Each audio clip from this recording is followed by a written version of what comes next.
म्हणजे ज्याच्यावर समजा 13 निर्धारित जे मुद्दे आहेत त्या मुद्द्याच्या बाहेरही कोणाची शंका असेल तर त्यांनी ते डीजीसीएला लिहिलं पाहिजे.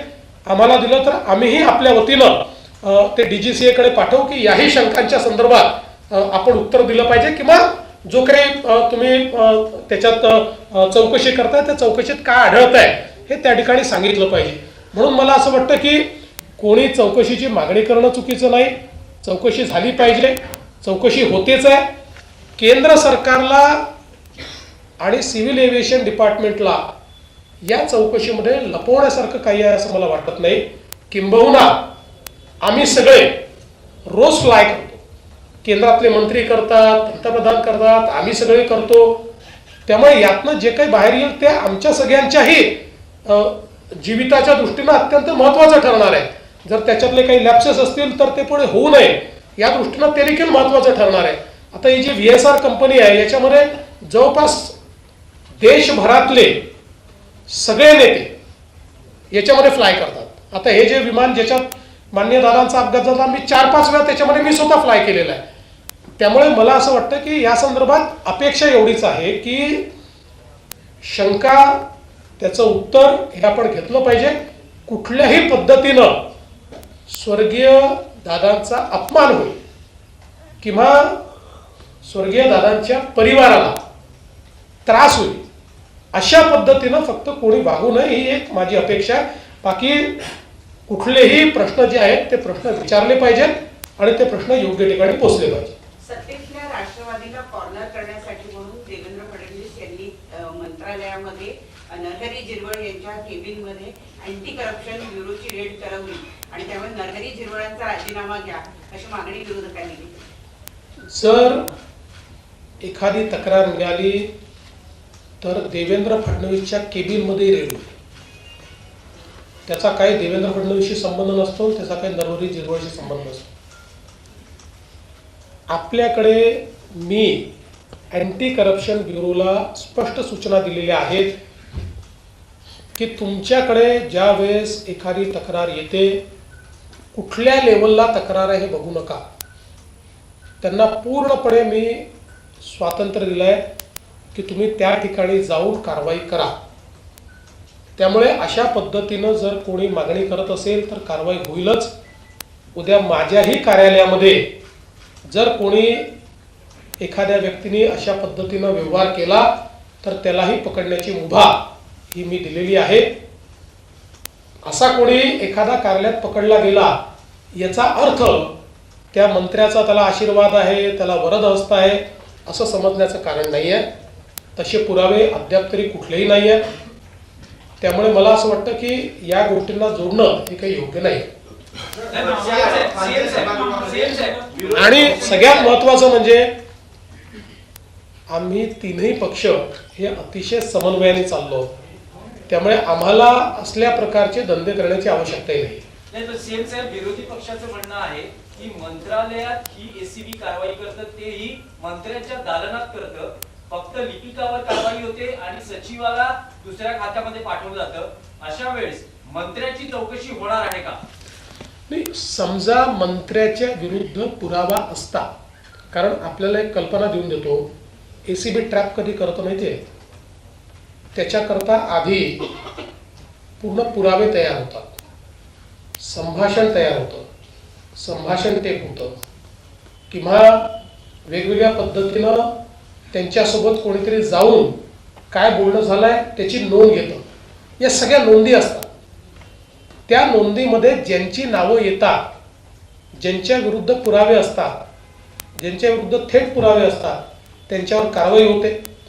आणि आता समजा एक लिपिक आहे, त्या लिपिकाने पैसे मागितले आणि त्याला पकडलं तर त्याच्यावर योग्य प्रकारे सुपरविजन न करणारे जे वरचे अधिकारी असतात त्यांच्यावरही काही ना काही कारवाई होते, म्हणून त्यांची बदली होते.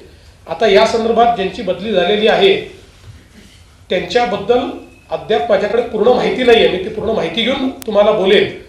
पण या सगळ्या प्रकरणामध्ये कुठल्याही पुराव्यामध्ये कुठल्याही कन्व्हर्सेशनमध्ये मंत्र्याचं नाव आलेलं नाही. ते जर आलं असतं तर आम्ही निश्चितपणे मंत्र्यांना देखील राजीनामा मागितला असता, पण ते कुठेही आलेलं नाही. सीएम साहेब, जेव्हा ही कारवाई मंत्रालयात मंत्र्याच्या दालनात होते, राज्य सरकारच्या प्रतिमेला धक्का बसतो असं तुम्हाला वाटत नाही का? मंत्रालयात हो, तहसीलदाराच्या कार्यालयात हो, अशी कुठली घटना घडली तर राज्य सरकारच्या प्रतिमेला धक्का पोचतोच. कारण कोणीही राज्य सरकारचा अधिकारी किंवा कर्मचारी ज्यावेळेस अशा प्रकारची लाचखोरी करतो तर ते कुठल्या शासनाला भूषणावं नसतंच. आणि म्हणूनच तुम्ही बघा, याला दोन्ही पद्धतीनं पाहता येईल. एक पद्धत ही आहे की कारवाई न करणं, पण दुसरी पद्धत आम्ही अवलंबलेली आहे की मोठ्या प्रमाणात करा. तुम्ही बघा, रोज तुम्हाला लक्षात येते, रोज आम्ही 0 टॉलरन्स ठेवला आहे. रोज कुठे ना कुठे कारवाई चाललेली आहे. कारण ACBला सांगितलेलं आहे की अशा पद्धतीनं जर कोणी वागत असेल आणि जनसामान्यांकडनं पैसे वसुली होत असेल तर कारवाई कराच. आता याला कोणी दुसरं हे म्हणू शकेल की लाचखोरीची प्रकरणं वाढली.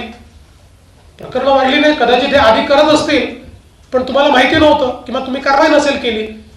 समजल्याबरोबर कारवाई करणं हाच याच्यावरचा उपाय आहे. अल्पसंख्याक विभागाच्या शाळांना मान्यता दिली होती, तुम्ही ज्याला स्थगिती दिली होती. मात्र आता त्या विभागाने स्पष्टीकरण दिलेलं आहे की आदिदादांच्या काळातच याला सगळी मान्यता मिळाली होती आणि कुठेतरी महापोर्टल जे आहे त्याच्या विघटनामुळे उशिरा अपलोड झालेला आहे. असं आहे की या संदर्भात आता हा विभाग माननीय उपमुख्यमंत्री महोदयांकडे आहे. त्या पूर्ण चौकशी करता आहेत. त्यात जे तथ्य असेल ते तथ्य तुमच्यासमोर मांडलं जाईल. मला सुमित्र वहिनीचा प्रश्न विचारायचा आहे की आता सीएम साहेबांनी तर खुलासा केलाच आहे या सगळ्या अभ्यासक्रमांसंदर्भात, पण रोहित पवार ते प्रश्न रोज अनेक वेगवेगळे उपस्थित करतात, तर मुंबईत नाहीच करत, ते दिल्लीतही जाऊन करतायत. तुम्हाला याच्या संदर्भात काय बोलायचं आहे का? कारण की तुमच्याकडनं कुठलीच प्रतिक्रिया येत नाहीये आणि या सगळ्या गोष्टींमध्ये एक मुद्दा उपस्थित राहतो की तुम्ही जी भूमिका मांडली, म्हणजे जय पवारांच्या आम्ही इन्स्टावर भूमिका मांडली बघितली, पण या रोहित पवार जे रोज मुद्दे मांडतात ते तरी मान्य आहे का? मग काय नेमकं काय? आत्ताच आपल्याला माननीय मुख्यमंत्र्यांनी असं उत्तर दिलेलं आहे. आणि चौकशी म्हणजे आम्ही पण त्यांना सांगितलेलं आहे. मी CBI तर्फे चौकशीचे पत्र मुख्यमंत्री साहेबांना दिलेलं आहे. त्यामुळे चौकशी आणि ती आपल्याला कळेलच काय ते. असं आहे की यातलं प्रत्येक गोष्ट ही सगळ्यांना समजलीच पाहिजे, हा आमचा आग्रह आहे. त्यामुळे आम्हीही त्याचा पाठपुरावा करत राहू. प्रत्येक जी गोष्ट ज्यातनं शंका उपस्थित होते त्याचं उत्तर येतपर्यंत आम्ही पाठपुरावा करणार. वरच्या आणि खालच्या सभागृहामध्ये विरोधी पक्ष नेता नाहीये, त्यामुळे चौकशी करताय ती टेक्निकल मुद्द्यांवर असेल. या ज्या सगळ्या शंका आणि प्रश्न उपस्थित केले जातात त्याचा जो शोध आहे त्याची जी प्रोब आहे ती CID करेल, CBI करेल. CBI पण सगळ्या गोष्टींचा करेल आणि DGCA करते. म्हणजे त्याच्यामध्ये लॉगबुक पाहिलं जातं, पायलट्स एलिजिबल होते की नाही पाहिलं जातं, पायलट्सच्या टेस्ट झाल्या होत्या की नाही पाहिलं जातं, इंजिनचा मेंटेनन्स झाला होता की नाही पाहिलं जातं.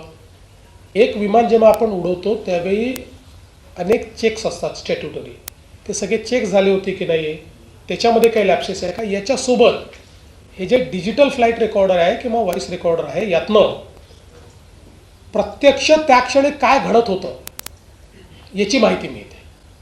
त्यामुळे मला असं वाटतं की आत्ता म्हणजे मी काही याचा एक्सपर्ट नाही आहे, मला त्यातली एक सगळी माहिती नाही आहे. आत्ता याच्यावर स्पेक्युलेशन करण्यापेक्षा एकदा पूर्ण चौकशी होऊन मला असं वाटतं की त्यांची नेहमीची पद्धत असते, पहिले प्रिलिमिनरी रिपोर्ट देतात आणि मग फायनल रिपोर्ट देतात, तर त्याची वाट आपण बघितली पाहिजे. ब्लॅक बॉक्सच्या वरती काही बोलले गेले नाही, अजूनही ब्लॅक बॉक्सवरती ते पडताळले झालेले. मला असं वाटतं की अतिशय क्लिअर कट DGCAच्या जे काही त्यांनी प्रेस विज्ञप्ती दिली आहे त्यात त्यांनी सांगितलं आहे 2 प्रकारचे इन्स्ट्रुमेंट असतात. त्यातला जो डिजिटल आहे, जो सगळ्या गोष्टी टिपत असतो, तो पूर्णपणे रिट्रीव्ह झाला आहे. जो व्हॉइसवाला आहे त्याही संदर्भात रिट्रीव्ह करणं चाललेलं आहे. तो जास्त ओव्हरहीट झाला होता म्हणून जे परदेशातले म्हणजे कंपनीचे लोक आहेत त्यांची मदत घेऊन तो रिट्रीव्ह करणं चाललेलं आहे. अगदी क्लिअर त्यांनी सांगितलेलं आहे. VCR कंपनीचे जे विमान आहेत ना, परदेशात त्यांना बॅन आहे, महाराष्ट्रात कशी विमानं रजिस्टर्ड होतं. असं आहे की रोज कोणीतरी काहीतरी सांगत असतं. VSR कंपनीची विमानं नाहीत, म्हणजे काही त्यांची असतील. VSR हे एजंट आहेत, हे कंपनी चालवतात. वेगवेगळे लोक, काही त्यांचे स्वतःचे विमानं आहेत त्यांनी खरेदी केलेले, वेगवेगळे लोक विमानं खरेदी करतात. ही सगळी जी विमानं असतात ही त्यांना जसं आपला टॅक्सीचा लायसन्स असतो किंवा परमिट असतं तशा प्रकारचं त्यांना ट्रान्सपोर्टेशनचं परमिट असतं आणि ते यांच्याकडे ती विमानं ठेवतात आणि यांचे पायलट्स असतात, यांचा मेंटेनन्स असतो आणि त्यात त्यांना भागीदारी मिळते. त्यामुळे महाराष्ट्र सरकारने गेले अनेक वर्ष, म्हणजे आम्ही पाहतोय आता एकूणच या फील्डमध्ये 5-7 ऑपरेटर्स आहेत. त्यामुळे आलटून पालटून त्यांचीच विमानं येतात, तेच ऑपरेटर त्या ठिकाणी आणत असतात. आता कदाचित गेल्या काही वर्षांमध्ये VSR हा सगळ्यात मोठा ऑपरेटर झाला आहे, सगळ्यात जास्त विमानं त्यांच्याकडे आहेत. त्यामुळे ती विमानं म्हणजे जेव्हा आपण विमान रिक्विजिशन करतो त्यावेळी या 4-5 ऑपरेटरपैकी कोणाचं तरी विमान येणार आहे, तर ते विमान येतं. सर, वरच्या आणि खालच्या सभागृहामध्ये विरोधी पक्ष नेता नाहीये. विरोधक म्हणतायत की सरकारने मनाचा मोठेपणा दाखवावा लोकशाही टिकवण्यासाठी. सरकार घाबरते विरोधी पक्ष नाही, फारच घाबरलो आहे आम्ही, घाबरून घरीच बसलेलो आहे. घाबरून आमची चाळण झालेली आहे. पण मला असं वाटतं की याचं उत्तर शिंदे साहेबांनी दिलेलं आहे. हे शेवटी अध्यक्ष आणि सभापती म्हणून ठरवते.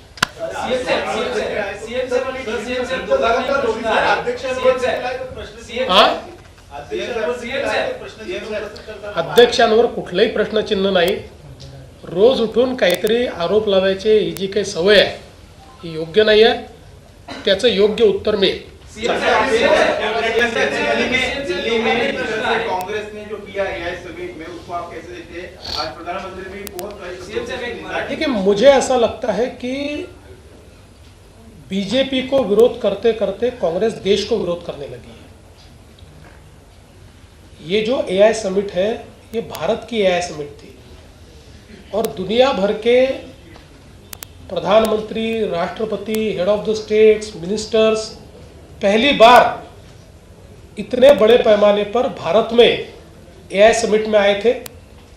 ग्लोबल साउथ की AI लीडरशिप ये भारत को मिल रही है. और सबसे बड़ी बात, 1 साल पहले दुनिया के एक्सपर्ट कहते थे कि भारत को लार्ज लैंग्वेज मॉडल LLM तैयार करने के लिए बहुत साल लगेंगे. 2 LLM हमने डेमोन्स्ट्रेट कर दिए. तो इतना जब आर्टिफिशियल इंटेलिजेंस का भारत को उसकी अगुवाई मिल रही है, ऐसे समय वहाँ पर जाना, और शिंदे साहब ने बहुत सही शब्द का इस्तेमाल किया, चड्डी बनियन गैंग, उन्होंने वहाँ पर जाकर इस प्रकार से भारत का नाम खराब करना.